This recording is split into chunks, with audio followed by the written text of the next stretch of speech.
Hey, Don Copeland here with the Coldesi UV 500 H3F, and I'm going to show you something today a little bit different. We're going to show you printing smaller items. So what we're going to show you today is we're going to print 6 of these.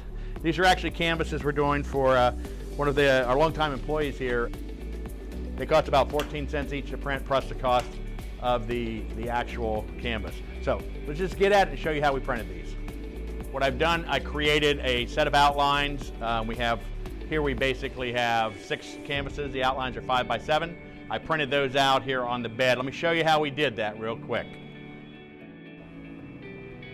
All right, so I'm just firing it up from the Coldesi control software. I'm going to send that over. We're going to print out on the bed the outlines for the artwork, and then what I've done is I've set the exact pieces of artwork. They're actually photos, and I've set them up so that they correspond to each of these rectangles.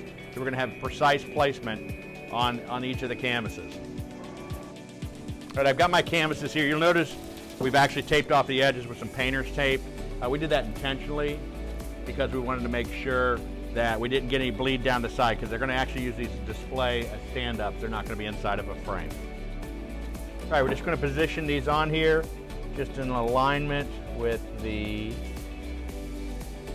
outlines. And I've actually oversized the images just by a hair. I had them exactly 5 by 7, and I made them like 1.5% larger in both directions. So I'm sure I got to overbleed just for any inconsistencies, number one, in the canvases themselves, and the inconsistencies in the operator, which, if you all know me, that's the most likely thing to happen. All right, so we have brought up on the screen, you see our 2 different images, 3 of each. And we're getting ready to print those. I'm going to go ahead and send those over here from the Coldesi control software. We've already set the height of the printer head to come up and be the height that we need them to print onto the canvases. So I'm going to go ahead and send print, get those started now.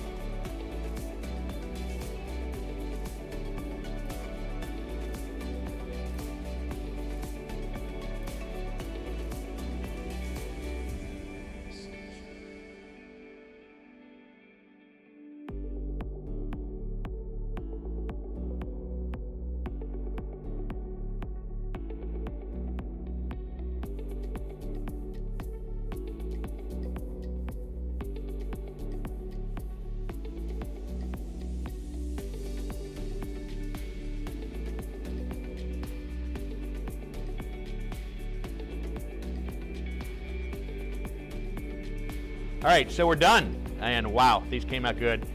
It's a great example of how you can make money using the printer.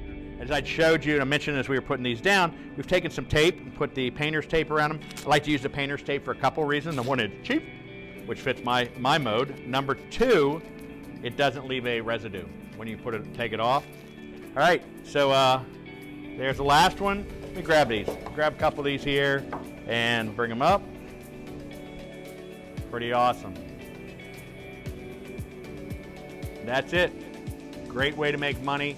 You know, we could get really, really extreme with this and say that it took me 2 minutes to print 6, and say that you could print whatever, 180 of them an hour. But on a printer like this, you could probably turn 100, 120 of them an hour. And what you would do is you load and unload them as it's printing as you go down to bed. Generally not the way I would do it. I would just stay down in this area and work fast, turn them over. But it's not just for big things. You can do small things on this and still make money. You don't just have to be out there looking for sign work and whatnot with your 500. You can do stuff like this for weddings, funerals, everything in between. That's Don Copeland. This is our good friend, the 500 H3F.